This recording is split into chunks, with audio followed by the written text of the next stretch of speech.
Bonjour à tous. Je reçois Bérénice Kodjouet-Ndja, directrice générale de Rénis Agence. Madame Ndja, bonjour. Bonjour, Angerman. Alors, vous dirigez une agence de communication, d'accueil et d'événementiel. Exactement. Vous lancez là, fin mai prochain, un grand événement en Côte d'Ivoire. Ce sera le tout premier forum économique vin et saveurs d'Afrique. C'est tout un programme. Alors, pourquoi cet événement? Je vous remercie pour l'opportunité que vous me donnez d'en parler. Alors, Vin et saveurs d'Afrique est né à Bordeaux par une association qu'on appelle Asso Encore, créée par un Ivoirien. C'est une association panafricaine qui regroupe 34 nationalités.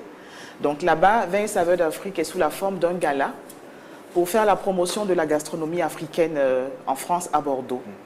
Là-bas, il y a eu 2 éditions et ici, c'est de créer un cadre d'échange, donc un salon pour permettre à tous les professionnels de la gastronomie de se retrouver et en plus d'accompagner la gastronomie, d'associer la gastronomie africaine au vin d'ailleurs. Donc voilà comment est née l'idée Vin et saveurs d'Afrique. Et maintenant ici, ça sera un salon. On le fera en mai 2015, cette année. Donc, il y aura des stands. Il y aura des stands pour tous ceux qui voudront exposer, pour tous les restaurateurs, tous ceux qui font de la gastronomie africaine seront là avec des vignobles de Bordeaux en particulier, parce que nous avons des partenaires qui sont déjà à Abidjan ici pour le lancement de l'événement. Donc, nous pourrons nous mettre en contact avec d'autres châteaux qui viendront faire connaître leurs produits en Afrique et particulièrement en Côte d'Ivoire. Est-ce que l'Afrique est un marché important pour le vin français? Oui, je dis oui parce que je sais qu'en Côte d'Ivoire, beaucoup d'Ivoiriens consomment le vin. Mais peut-être sans savoir toute l'historique qu'il y a autour du vin. Parce que le vin, c'est une culture aussi. C'est une culture, effectivement. Donc c'est pour tout ça, justement, que nous créons ce cadre d'échange et de rencontre afin que les Ivoiriens découvrent ce que c'est que la culture du vin, comment déguster le vin, comment le boire et comment l'associer avec la gastronomie africaine. On a quand même une relation assez particulière avec le vin venu d'ailleurs. On se dit a priori, c'est très élitiste, consommer du vin. Oui.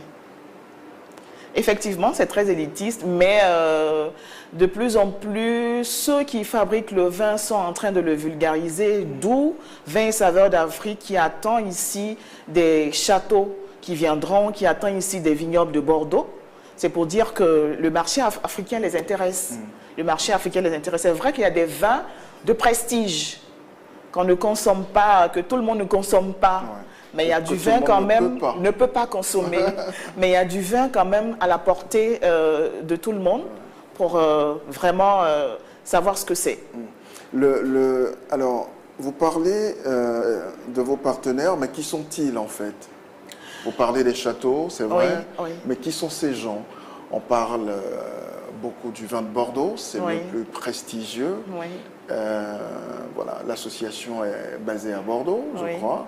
Exactement. Donc, on peut penser que les châteaux de Bordeaux, moi je ne m'y connais pas, hein, également participeront à cet événement. Qui sont vos partenaires, qui seront vraiment précis, qui seront présents sur cet événement? Oui, ils seront présents sur cet événement, mais ce n'est pas fermé. Ce n'est pas que, on n'attend pas que les Bordelais. Oui, il peut y avoir d'autres distributeurs de vin, d'autres producteurs de vin, même africains, pourquoi pas, qui viendront, puisque nous, ici à Abidjan, nous avons le vin de palme, nous allons le mettre aussi en avant. Ah, on va en parler tout à l'heure. D'accord, donc ce n'est pas vraiment fermé. Ouais. Voilà. Alors, je disais tout à l'heure que les Africains ont une relation particulière avec le vin, mais de plus en plus, on en consomme. Comment vulgariser aujourd'hui le vin quand déjà dans la tête de tout un chacun, de la plupart des gens, le vin, comme je le disais tantôt, est très élitiste? Comment on le vulgarise aujourd'hui? C'est vrai qu'il y aura Vin et saveurs d'Afrique, et au-delà, qu'est-ce qu'on fait? Est-ce que par exemple, à ce rendez-vous-là, il y aura des œnologues qui apprendront aux gens à déguster le vin, à reconnaître le bon vin du pas bon vin, Ouais. je ne sais pas. Effectivement, au cours de Vins et saveurs d'Afrique, nous avons prévu un atelier pour le vin. Donc, il y aura l'historique du vin, il y aura toute la culture qu'il y a autour du vin. Il y aura des spécialistes qui seront là pour justement aider à savoir déguster le vin, reconnaître le bon vin du pas bon. Et puis voilà, c'est prévu. C'est prévu, c'est pourquoi nous invitons vraiment tous ceux qui sont professionnels du vin à venir sur cet événement, parce que ça sera vraiment un événement gastronomique autour du vin. Alors, donc, on nous apprendra à savoir accompagner ce que nous mangeons de bon vin. Exactement. Il y a du blanc, Oui. il y a du rosé, Oui. il y a du rouge. Oui. On ne sait souvent pas à quel moment prendre le rosé, avec quelle boisson, avec quel mets accompagner le effectivement. rouge. Donc, ce sera l'occasion. Ce sera l'occasion, effectivement. Les professionnels seront là pour nous dire un peu comment accompagner la gastronomie africaine avec le vin. Pour ce que moi je sais en tant que profane, c'est que le blanc, c'est pour le poisson et le rouge pour la viande. Voilà, mais nous aurons des professionnels qui seront là et qui nous donneront toutes les informations dont nous aurons besoin pour bien nous restaurer. Voilà. Et l'objectif même de cet événement, c'est ça, c'est de savoir comment associer le vin à la gastronomie africaine. Alors, surtout que le vin, ce vin-là, ne vient pas de chez nous, comment est-ce qu'on l'adapte à notre gastronomie, à nous? Mais je ne sais pas s'il y a besoin de l'adapter parce que... Oui, les gens en consomment sans forcément savoir ce qu'ils consomment. Et bon, même s'ils savent pourquoi ils le consomment, c'est pour le plaisir. Mais si je prends le foutou, notre foutou banane, Oui. avec, comment je vais dire, la sauce jonglée, Oui. que moi j'aime bien, j'accompagne ça de quelle qualité de vin? Mais Ce sont des questions qu'on va vous vous viendrez justement au Forum Vins et Saveurs d'Afrique et vous saurez comment associer le vin à la gastronomie africaine, tout simplement. Est-ce que c'est simple d'organiser des événements du genre, surtout pour la première fois, avec un partenaire qui est loin d'ici? Est-ce que ça a été difficile à faire, à négocier tout ça? Non, pas vraiment. Ça a été facile parce que, comme je vous l'ai dit, ça existe déjà à Bordeaux. Le gala qui a organisé là-bas, Vins et Saveurs d'Afrique. Donc, depuis quelques années, ASSO encore, qui est l'association panafricaine, avait déjà commencé à prendre contact avec tous les vignobles là-bas pour leur donner l'information.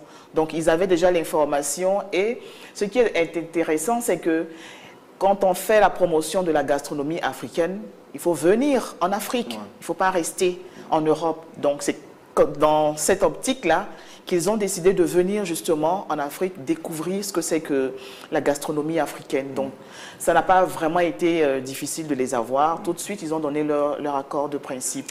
Et il y en a qui veulent vraiment être là, justement parce qu'ils veulent faire aussi du business.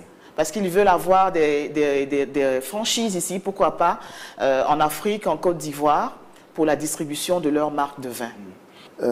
Est-ce que c'est pas trop risqué de miser sur le vin en Afrique quand on sait que les gens n'ont pas trop de moyens, même si les gens consomment? Est-ce que le marché est aussi important que cela? Oui, le marché est important.